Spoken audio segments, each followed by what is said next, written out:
गौतम बुद्ध नगर में किसान एकता संघ बैकलीज का मुद्दा हो या 64.7% अतिरिक्त प्रतिकर का मुद्दा हो या आवासीय प्लॉटों पर पेनल्टी का मुद्दा हो, लगातार संघर्ष कर रहा किसान एकता संघ। इन तमाम मुद्दों को लेकर हमारे साथ मौजूद हैं किसान एकता संघ के उत्तर प्रदेश अध्यक्ष चौधरी शौकत अली चेची। आइए इनसे खास बातचीत करते हैं। शौकत भाई, पहला सवाल ये है कि जो यहाँ गौतम बुद्ध नगर में तीन प्राधिकरण हैं, नोएडा प्राधिकरण है, ग्रेटर नोएडा प्राधिकरण है, यमुना प्राधिकरण है, तो जो मुख्य समस्या किसानों की है वो बैकलीज की भी समस्या है और जो आवासीय प्लॉट हैं उन पर लगातार पेनल्टी का भी मामला उछल रहा है। और सुप्रीम कोर्ट के आदेश के बाद में जो 64.7% जो प्रतिकर अतिरिक्त प्रतिकर का मामला है, क्या आप मानते हैं कि इन तमाम मुद्दों को लेके जो किसान हैं उनके हकों को लेके क्या प्राधिकरण कितने गंभीर हैं, क्या उसका लाभ मिल पा रहा है? सबसे पहले तो आपका और आपके चैनल का धन्यवाद। और आपने बहुत ही पॉइंटेड और वाजिब सवाल पूछे हैं। देखिए, सबसे बड़ी समस्या तो ये है कि हमारे देश को आज़ाद हुए लगभग 75 साल हो चुके हैं। जब गुलामी में था देश, तब भी अन्नदाता, किसान, धरती का भगवान, बहुत सारे रूप हैं उसके, और वो हमेशा अपनी आवाज़ को लेकर के सड़कों पे रहा है, सरकार के ख़िलाफ़ रहा है, शासन के ख़िलाफ़ रहा है, अपनी जायज़ मांगों को लेकर के उठाता रहता है। आपने जो ये सारे सवाल किए हैं कि 64% वाला मामला, जबकि झूठे और खोखले आश्वासन के सिवा ये तीनों प्राधिकरण न जाने कहाँ से इनको पावर मिल रही है, कौन इनको उकसा रहा है कि भी अन्नदाता आए और उनको जो है झूठ मूठ का, एक झूठ मूठ की फिल्म में एक डायलॉग होता है कि भाई झूठ मूठ की लव मैरिज कर ली। इस तरीक़ा का ये जो है किसानों को गुमराह कर रहे हैं। आए दिन किसान अपनी जायज़ मांगों को लेकर के, अब मेरी समझ में नहीं आता कि अन्नदाता अन्न पैदा करे, अपने परिवार को पाले, कि जायज़ मांगों को लेकर के सड़कों पर बैठे प्राधिकरण के चक्कर काटे। ये बड़ी अजीब विडंबना है।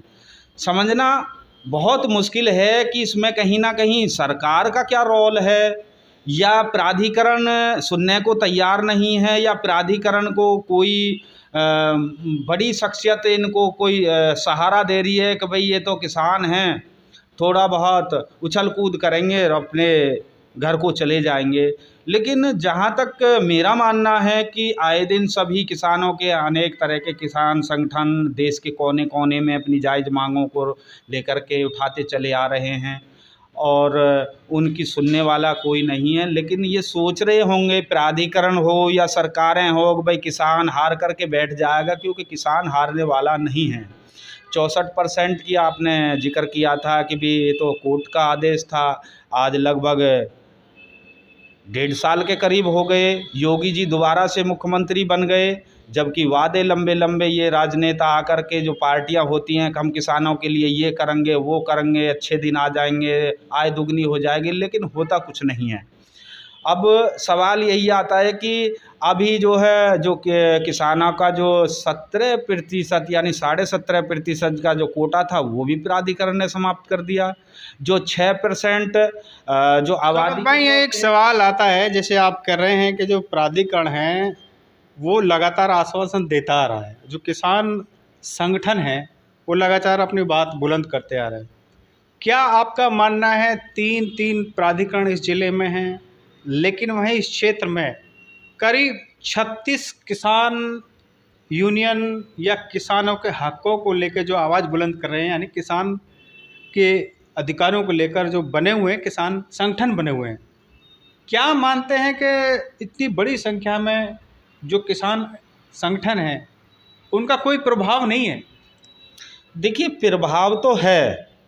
अगर आपने एक याद मेरे बात दिला दी प्रभाव वाली बात, कि किसानों ने, पूरे देश के किसानों ने, लगभग देश के अंदर 550 के करीब किसान संगठन हैं, और कृषि कानून, जो कानून क्या वो अध्यादेश लेकर के आई थी केंद्र सरकार, और उसके खिलाफ जो है दिल्ली के कोने कोने में और देश के कोने कोने में आंदोलन हुए थे।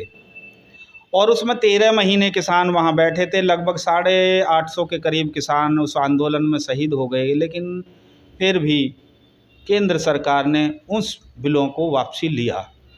तो अगर प्राधिकरण ये समझते हैं कि भाई किसान संगठन कमज़ोर हैं, तो हम तो वो चीज़ हैं कि 13 महीने जब लगातार बैठ सकते हैं तो फिर सभी किसान जो संगठन है वो सारे के सारे फिर 13 महीने का, फिर तो 13 दूनी 26 महीने भी बैठने के लिए मजबूर होंगे जब उनकी जायज़ मांगों को नहीं सुना जाएगा। जो पिछली सरकारें आई थी उन सरकारों ने बहुत सारी लाभकारी योजना किसानों के लिए लेकर आई थी, लेकिन समझ में नहीं आता इस बीजेपी सरकार में, योगी जी की सरकार में आखिर जो लाभकारी योजना हैं ये प्राधिकरण क्यों ख़त्म कर रहा है जो लगातार दी जा रही हैं, जबकि इनको तो और लाभकारी योजना किसानों को देनी चाहिए। ये बड़ी बड़ी बिल्डिंगें बन गई, जो अधिकारी हैं वो मैंने खुद देखे थे कि वो टूटे से स्कूटी पे आकर के सर्वे करते थे, इधर उधर घूमते थे। आज वो 1-1 करोड़ की गाड़ियों में घूम रहे हैं। तो ये पैसा किसका है? ये किसानों की ज़मीनों से ही तो पैसा है।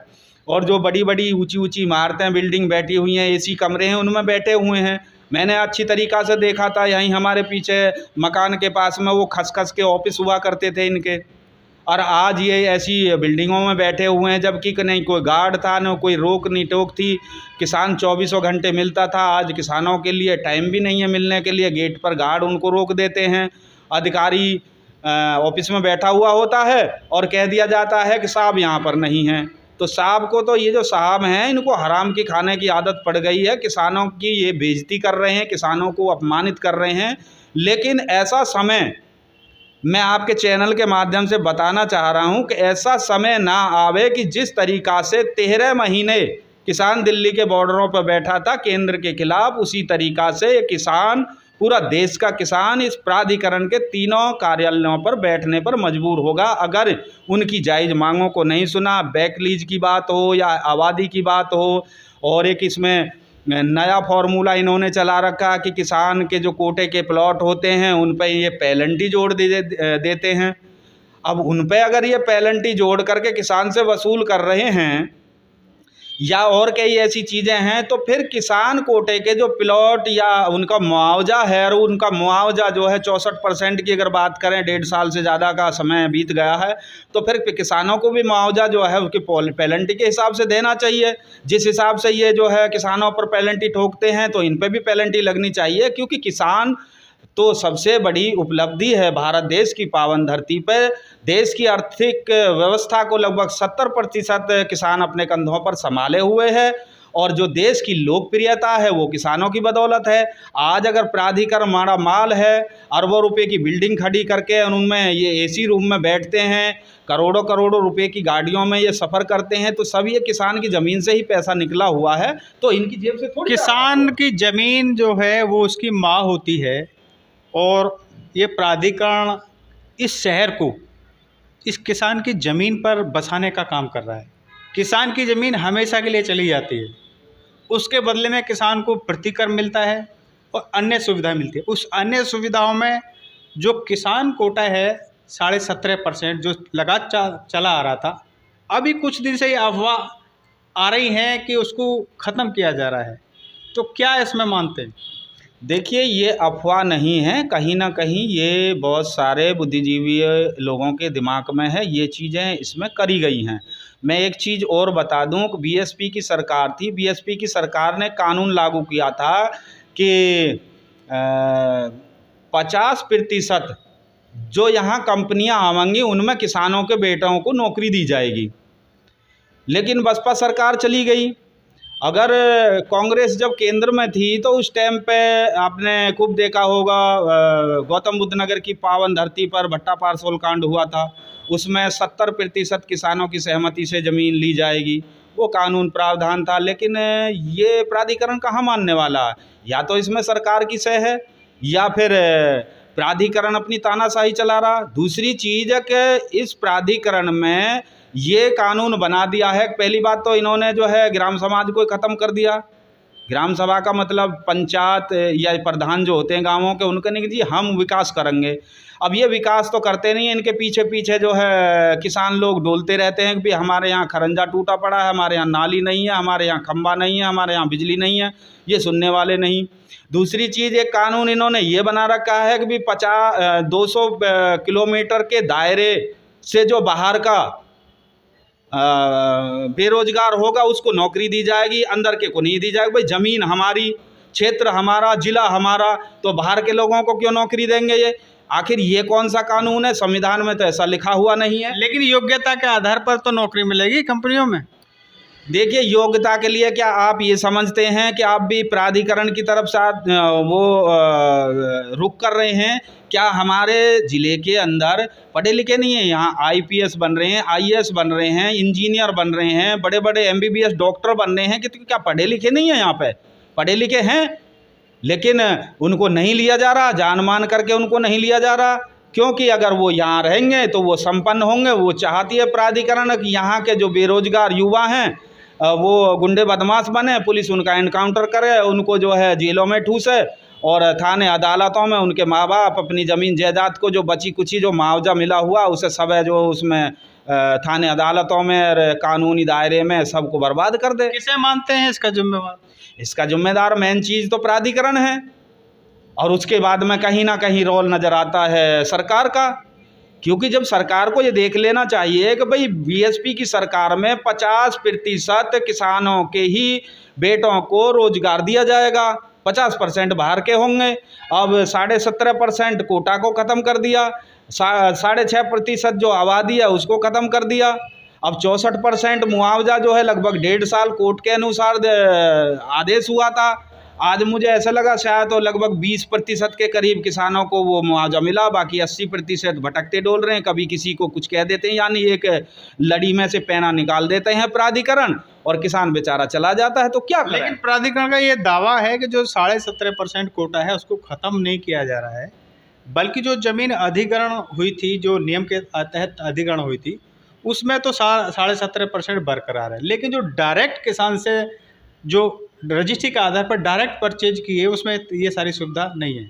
देखिए, ये सब घुमाने वाली बात है कि संतुष्ट करने की बात है, ताकि किसान जो है उस चीज़ को हाय हुल्ला नहीं मचावे, विपक्ष उस मुद्दे को न लपक ले, सरकार की बदनामी ना हो जाए। ये कहीं ना कहीं आप थोड़ा इंतज़ार करिए, वो वही उसी पॉइंट पे आ जाएंगे कि जो मैं सवाल कर रहा हूँ, जो बुद्धिजीवी लोगों के दिमाग में है कि 17.5% का कोटा ख़त्म कर दिया, तो ये आराम से ख़त्म हो जाएगा।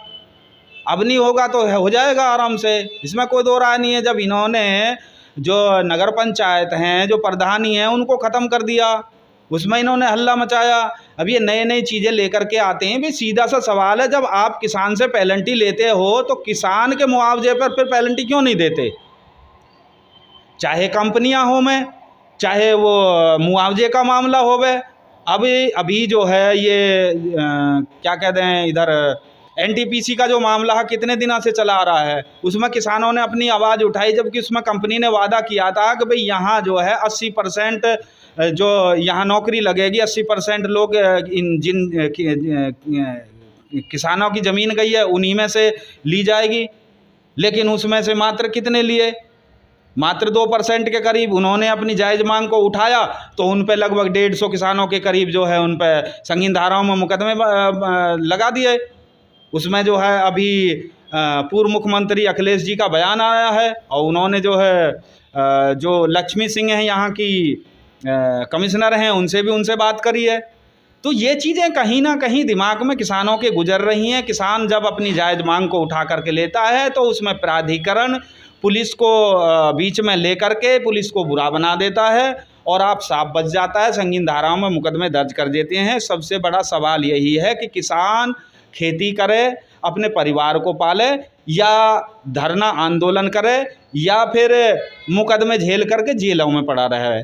तो किसान की जो बेइज्जती कर रहा है ये प्राधिकरण, सबसे ज़्यादा उनके साथ में जो ज्यादती हो रही हैं, पहले ऐसा नहीं था। अच्छा, ये बताइए, गेहूं की फसल पक के आने वाली है, तो जो फसलों के मूल्य पर क्या कहेंगे? संतुष्ट है क्या किसान? देखिए, बहुत ही इम्पोर्टेंट आपने सवाल किया है। मैं धन्यवाद दूंगा इस सवाल को। देखिए, किसान का मैंने शुरुआत में जिक्र किया था कि किसान तो बेचारा हमेशा से भटकता ही रहता है। सरकारें आती हैं, अलग अलग पार्टियां अपने बड़े बड़े लुभावने वादे करते हैं, चाहे वो एमएसपी गारंटी कानून की बात हो, वह किसान आज भी सड़कों पर है। अभी 20 तारीख को संयुक्त मोर्चा दिल्ली कूच कर रहा है और हमारा आंदोलन भी जो है ग्रेट यमुना प्राधिकरण और जेपी के खिलाफ है, उसमें भी हमारी समस्याएं हैं। तो अगर मैं बात करूं तो 23 फसलों पे एमएसपी है, लेकिन उन 23 फसलों पे एमएसपी भी मात्र 14% ही खरीदारी होती है। सभी फसलों पे क्यों नहीं? आप जिस माइक से बात कर रहे हैं, इस माइक का प्रिंट लग करके आता है जिसमें मजदूरी, इसकी कीमत और उसका लाभ। तो किसान बेचारा मांग क्या रहा है? किसान मांग रहा है कि भाई हमारी जो फसल है उसकी कीमत दे दो और लागत दे दो। मजदूरी तो किसान मांग ही नहीं रहा। अब सवाल आपने ये कहा है कि भाई किसान कितने संतुष्ट हैं। अभी मध्य प्रदेश हो, गुजरात हो, वह कई राज्यों में, उधर महाराष्ट्र हो, वह किसान प्याजों में आग लगा रहे हैं। बताइए, किसान 511 किलो प्याज लेकर के मंडी जाता है और मंडी में उससे 2 रुपये मिलते हैं 512 किलो प्याज के। किसान जो है 10-12 कुंटल आलू लेकर के जाता है और उसे अपनी जेब से 125 रुपये देने पड़ते हैं आड़ती को। आखिर किसानों का अपमान ये सरकारें कब तक करती रहेंगी, ये अधिकारी कब तक करते रहेंगे? जबकि मैं सीना ठोक करके कहता हूँ कि लगभग 80% जो टैक्स, वैट, जीएसटी आदि जो सरकारी खजाने में भरने के लिए दिया जाता है, वो किसान अपने जेब से देता है, ना कि खाली और दूसरे लोग देते हैं। और देश में 80 करोड़ किसान बताए जाते हैं। तो सबसे मुख्य धारा में सबसे ज़्यादा भागीदारी, सबसे बड़ा देशभक्त, ईमानदार, आशावादी, परोपकारी, पुण्य कमाने वाला, सवाब कमाने वाला किसान से बड़ा भारत की पावन धरती पर है ही नहीं।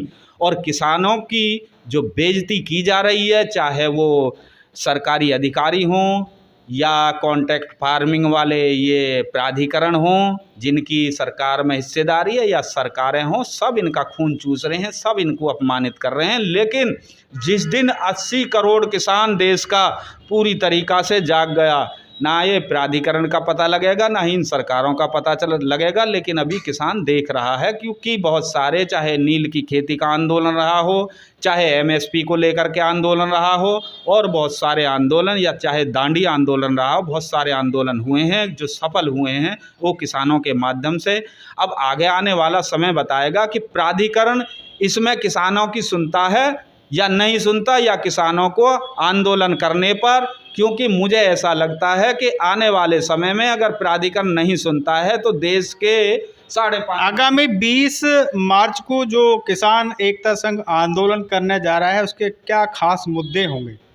देखिए, खास मुद्दे अब वही हैं जो मैं पहले जिक्र कर सका कि सबसे पहले जो है 64% है, बैक लीज है, आबादी का मसला है, और उसमें पेनल्टी है कि जो किसानों से पेनल्टी प्राधिकरण वसूल रहा है, और जो 17.5% जो कोटा समाप्त किया गया है। ये मुख्य मुद्दे हैं। बाकी तो अन्य मुद्दे हैं वो मौखिक में रहेंगे, लेकिन लिखित में हमारे 5-7 मुद्दे ये मुख्य हैं जो आगे आने वाले 20 मार्च को उसको लेकर के किसान आंदोलन इसकी रूपरेखा तैयार कर चुका है।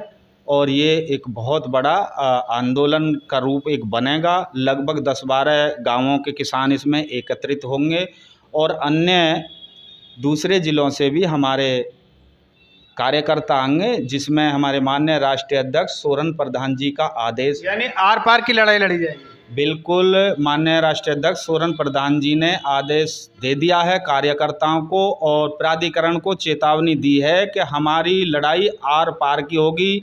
आगे रमज़ान भी आ रहे हैं और नवरात्रे भी आ रहे हैं। माननीय राष्ट्रीय अध्यक्ष सोरेन प्रधान जी ने कहा है कि भाई हम, अगर हमारी बात को प्राधिकरण नहीं सुनता है तो हम जेल में ही रमज़ान भी रखेंगे, और यानी जेल भरो आंदोलन करेंगे। जेल भरो आंदोलन करेंगे। जेल जाने के लिए तैयार हैं, पूरी तैयारी हो चुकी है। तो ये थे किसान एकता संघ के उत्तर प्रदेश अध्यक्ष चौधरी शौकत अली चेची। चाहे मामला बैकलीज का हो, चाहे 64.7% मुआवजे का हो, और साथ ही चाहे किसान आबादी का हो या किसान कोटे का, इन तमाम मुद्दों को लेकर लगातार संघर्ष किए जाते रहे हैं, आंदोलन किए जाते रहे हैं, लेकिन प्राधिकरण की वादा खिलाफी लगातार चलती रही है। अब आगामी 20 मार्च को इन तमाम मुद्दों को लेकर एक बार फिर किसान एकता संघ मैदान में होगा और प्राधिकरण के खिलाफ आर पार की लड़ाई लड़ी जाएगी। यह बिल्कुल फूंक दिया गया है।